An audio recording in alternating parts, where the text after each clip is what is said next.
Alright, we are back in ranked here with Niv Mizzet.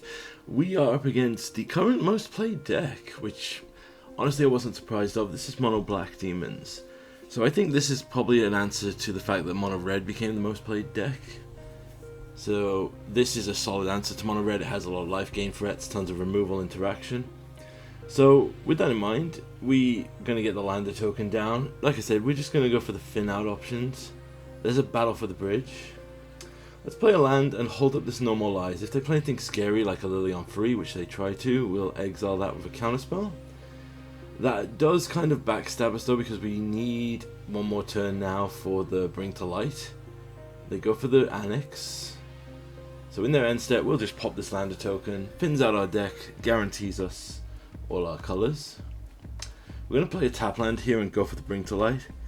We are down to 2 cards, so this is prime reloading time. Like I said, the main option you should always consider is what's your hand look like after the reload. If you already have 7 cards in hand, go for something like a Valkyrie or something to protect. Don't play the slow game. They have another Lily, so we are going to be... Oh, and they have a Go for the Throat. They uptick to make us discard, so I'm going to discard our Scorn here. I'm going to play this land, and Assassin's Trophy, the Annex. I would rather them get a land than get like 3 more cards over the game. So then I will use the Molten Collapse to take out the Liliana. We've made our land drop. I'm just going to pass it back here. We only have we have 2 green. So end step, I'm going to Helix them. Their life total is not irrelevant because they have a way to draw cards on the main board here. Now I'm going to play Corvero. And I'm going to have it enter as a copy of Niv Mizzet.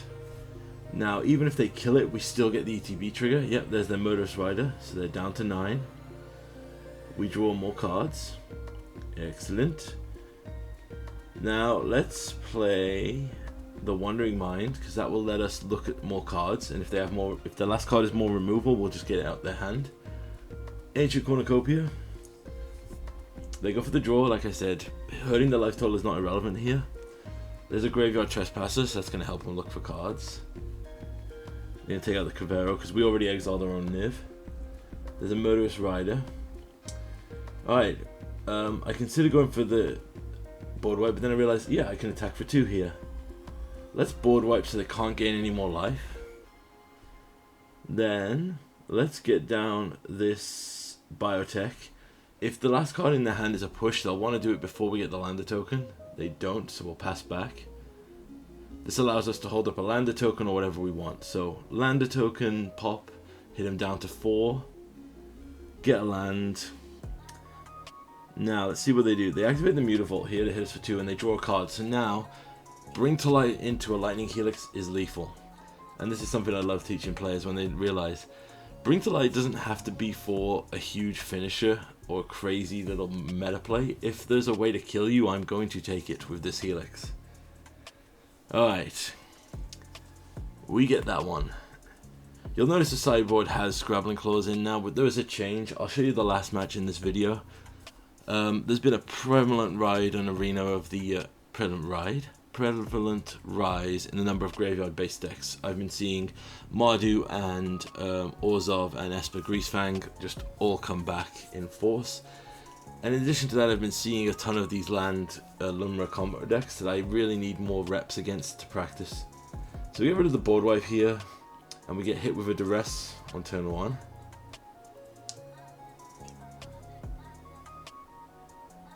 And we don't have green.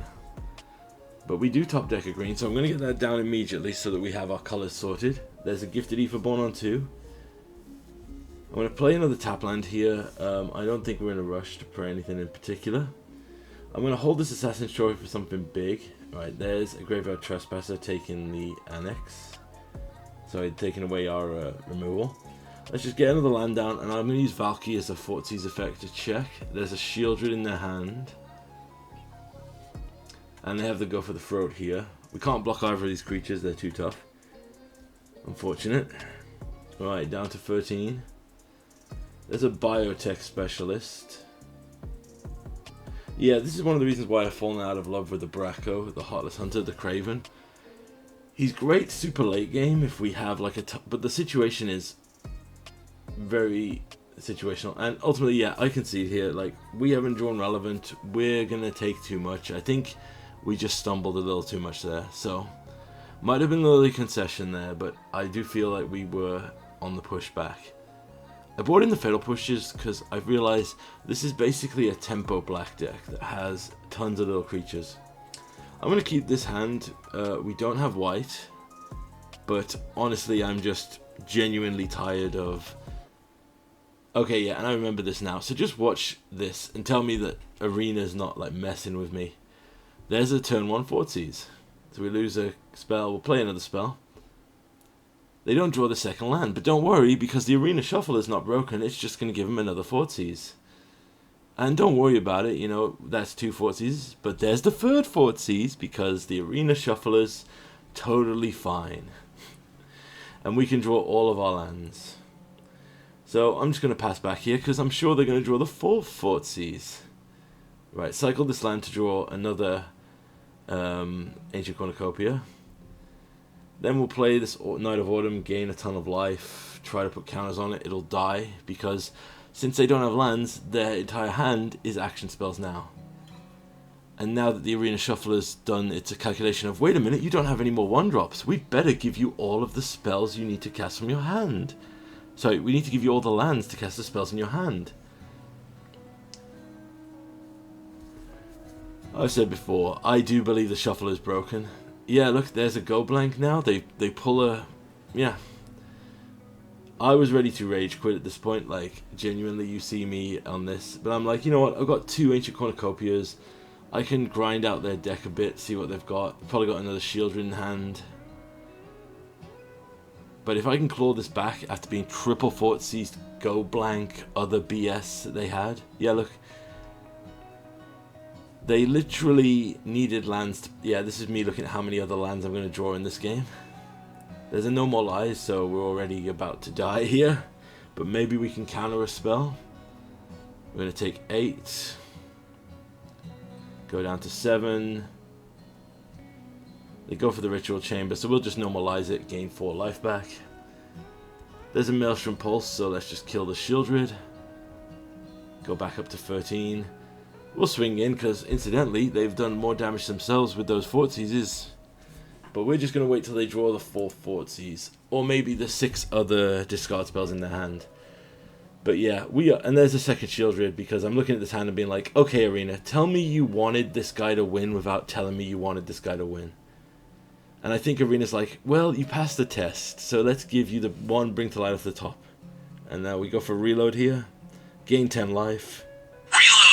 The only reason and our reload honestly is terrible, but thankfully we can get rid of the Shieldred. They are out of cards, and then we'll just board wipe to get rid of their other creatures, because I was thinking to myself, there's no way they don't draw their 4 Thoughtseize the way that Arena's been shuffling it to them.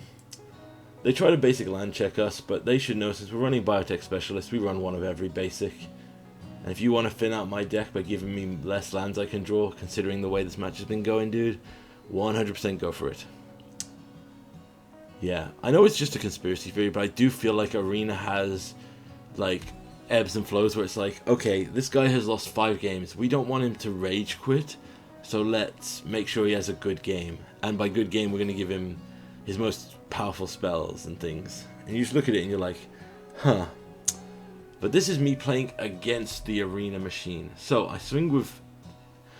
I know that their top deck could be a kill spell for Niv. If they go for it, I'm going to Tyrant Scorn. So this isn't actually a kill spell on Niv, so I'll just sacrifice this, let them draw 2. I'm going to wait to see, because they could have also drawn a Thoughtseize. There's a Blade of the Oni. Activate their Mutavault. They hit us. Down to 12. We'll pop this Lander token to thin out our deck even more. Right, I'm going to swing in for 6, put them down, use the Tyrant Scorn to bounce Niv. Since we're going to recast Niv immediately, we'll hold on to this. Niv Mizzet's recast draws us a ton of cards. And they are on the same amount of life again, so we get to do our same trick again of go Bring to Light and Lightning Helix. How we clawed that back from being literally, you don't get to play Magic because of all the Thoughtseizes, to this was crazy. Alright, second match here. And we are up against a Mardu Control list. This was actually a really sick deck. So this reminded me a lot of the old Mardu decks in in friggin' Modern back in the day. I would rather bring to light here. We've seen black and white here, which makes you think this could potentially be like a Greasefang list. But there's an Unholy Annex, which definitely does not lean into it. So we're going to play this land tapped, swing in for 2. If they use removal here on the Wandering Mind, we can get it back with the Colligan's command. So we just want to see what they do here on 4. They go for a Lightning Helix. Interesting. So, end step.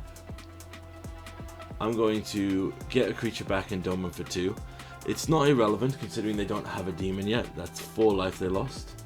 But we do have enough here that I think our best bet is to go for a creature.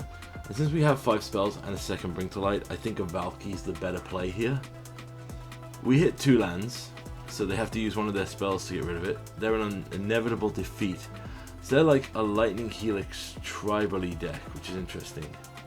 I make a misplay here. I play the Wandering, I play the Ancient Cornucopia because I was thinking to myself that I would get back, I was going to mind Carvu something, and I was like, wait, actually they don't have anything. Right, there goes our Wandering Mind. So we'll play this Mutavault. Bring to Light is perfect here because we actually can grab a Niv and gain 5 life. I'm looking through my options and I realize all their removal is multicolored, so this is one of the rare occasions where Supreme does not have basic pseudo hexproof. Right, I don't take, yeah, I'm going to go for the Molten Collapse, get rid of the Liliana. Then I'm going to pass it back, discarding a land. Our opponent's thinking about it.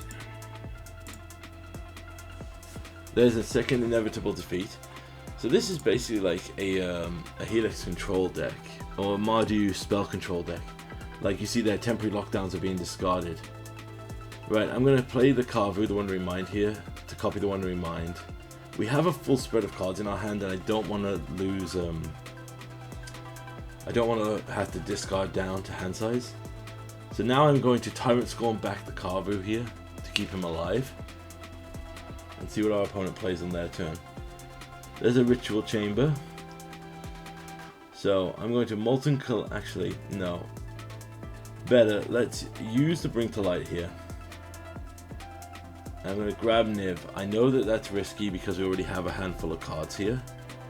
But, yep, there's a full spread of cards. So now, I look at my options. I'm going to kill the demon here. I can respond with the Vanishing Verse in response to whatever they try to discard here. So I've got to discard 5 cards. This is one of the reasons why I often say it's sometimes not worth going for a big Niv play if you already have a handful of cards. Oh, I forgot to do the reload. I'm looking at their hand here, assessing what's in their graveyard, and realize that Supreme won't actually do anything here. So I'm going to Vanishing Verse and take care of their Annex before they can open it. And then we're going to go for an old school tactic. So we're going to play a Biotech Specialist into a Biotech Specialist, and then we'll pass it back.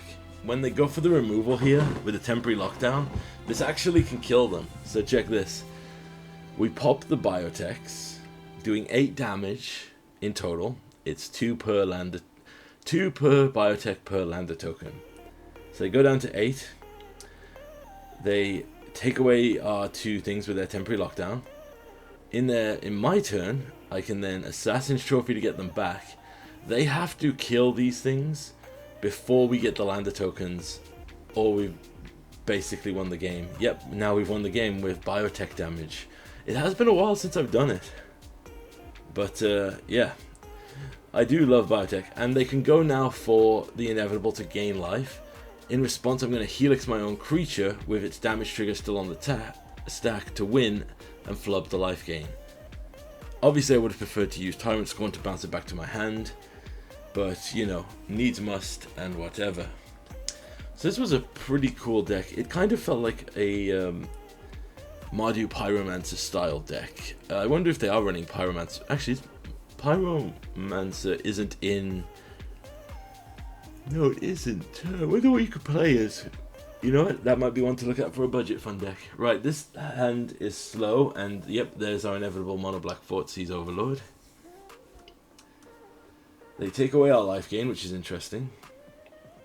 I really thought they would have shown respect for the old biotech, but they probably checked and realized we didn't have red mana. And of course, the game has decided that we cannot draw any red mana. Because, you know, why would we want to cast our spells? There's a Nahiri. Oh, yeah. Right, yeah, there's another red card. And this is just me looking at this being like, alright game, I get it. Right, they plus and put the World Spire Worm back in. So that's their big finisher. So I'm going to use the Molten Collapse here to get rid of that. And I'll get the Yorion. They have another Nahiri here. Loot away another card. Right, so check this. Wandering Mind, and I find 2 removal spells, and I take the Vanishing Verse. Vanishing Verse doesn't kill Nahiri, but what I realize is, if their big swing out hit you is the World Spire Worm, we can Vanishing Verse that, and they have nothing to actually stop it. I play a second Wandering Mind here. I find a Tyrant Scorn to do our little trick we talked about previously. They could ultimate here. They Crackling Doom. I didn't realize that was on with the Final Fantasy art. That's nice. Right, we play another tap land. We're going to play Kevaru the Mine Hunter to become a Wandering Mind. We'll take this Maelstrom Pulse, which can kill the Nahiri here. So we can Vanishing Verse. If they go for the ultimate, we can also then kill the Nahiri with the Maelstrom Pulse, and they just concede. Like, that appears to be their end game plan, but we were able to survive. Final match here, and we are up against one of the new hotnesses of the deck, the reimagined Lotus Field deck. So this is an example of... well, it's a really good showing for what that deck can actually do, but it's also a reason why I've actually incorporated some of those Scrabble claws and other effects into the sideboard now. There has just been so much stuff. So, I should have paid more attention. They exile the Port of Culls, which lets them reanimate their reanimate a creature from the graveyard. So I'm just going to get this Ancient Cornucopia down to gain, and they start milling. So for those of you unaware, this is a loop deck where you want to loop Lumras with either 2 copies of Lumra or Lumra and a, what is the, oh good heavens, what's the name of the creature? The Mirror Pool land. But you need a few key things. You need a untap effect, like an effect that makes your lands come in untapped, and those certain lands. And obviously with Lotus Field, they becomes infinite. I played like a budget version of this on the channel a while back, but this is the more optimized like scape shift sub-cult combo deck that people have. So Wandering Mind here, we need Unmoored Ego. Like Unmoored Ego, take out Lumra, really would get going. So I'm going to take this Assassin's Trophy here. It's not the best, but I'm just going to put pressure on. Like, we are on a clock here. They go for a Consult the Star Charts. Such a good card in this deck, and such a good card in general. They're going to dig. What else do they have here? With decks like this, when they take a long turn looking at their hand, it's kind of like back in Modern where you see Amulet Titan. They're probably trying to figure out if they can combo off this turn. Right, with Spelunking down, I will use a Vanishing Verse before that trigger resolves. I don't want them putting in an extra land untapped. My guess is they're, like I said, they've got to build up. Well, it is kind of like Amulet Titan because they have to counter 6 for Lumra. And you do want certain lands in your graveyard. So there's an Echoing Depths, there's an Aftermath Analyst, putting more lands into the graveyard. There they go for a Surveil land. So I'm going to use this Molten Collapse because it's a sorcery speed interaction to get rid of that before they can reanimate it.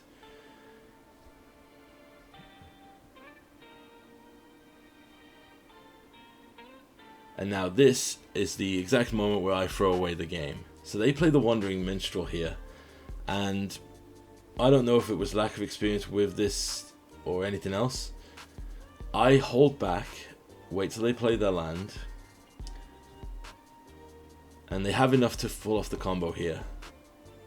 So, second main phase, I think they were just waiting. They go for Lumra. I Assassin's Trophy the Lumra here after I cycled this land. I should have hit the Wandering Minstrel. Like, looking at their land base here, they can just... I forgot that the port was in the graveyard. So what this essentially lets them do now is, with these lands, they can untap, they can tap everything, sack their lands, use the port to reanimate Lumra over and over again, and Lumra mills 4 cards each time, so they will go over and over until they hit a Faster's Oracle, and then they'll use that Faster's Oracle to just win the game. So it's... I've heard some people say this is kind of reminding them of like a Dimir inverter deck, and I will tell you straight up, as somebody who lived through the Dimir winter, or the Dimir year-long crap we had, this isn't Dimir inverter. This is a Sultai Control-y deck, and Wizards has shown that they're totally happy with Lotus Field style combos existing in the format. Is this one potentially going to be a problem in the future? I don't think it'll be a bannable problem. If anything, maybe they'll like snipe a little thing off it to make it a bit harder to do. I mean, honestly, if they took out the Faster's Oracle, I think this entire deck falls apart. They have to go with a different strategy to do max damage here. There's the Faster's Oracle to win the game. So that's how that deck works. You've got to have an untap thing. I mean, I could have interrupted for a turn, but this is pre me getting a new sideboard in. This, I think, was the third match against a graveyard based deck. So with that in mind, what I need in my hand, I need permanent removal and I need unmoored ego, basically. So I need, for example, I need ways to kill the Wandering Minstrel and ways to kill Spelunking. If you take out those key pieces, the deck can't have a full-on combo turn. It could have maybe like a slow grind combo over multiple turns where they have to use the port once every turn or every other turn, you know, to loop Lumras. Which would be multiple turns, which would be more accessible. However, unfortunately, we don't see any of that. You'll see the mulligan decide that we don't actually get to do this. So we go down to one land, and then we have 2 cornucopias, but life doesn't matter in this matchup. We have a pulse which would kill 1 permanent. I think I have to try and do better on this. Our opponent keeps 6, but then our hands just become unplayable, and unfortunately we go down to basically conceding. So yeah, rough one there, but that's how that matchup goes. If you don't draw the sideboard for that deck, you just have to give up.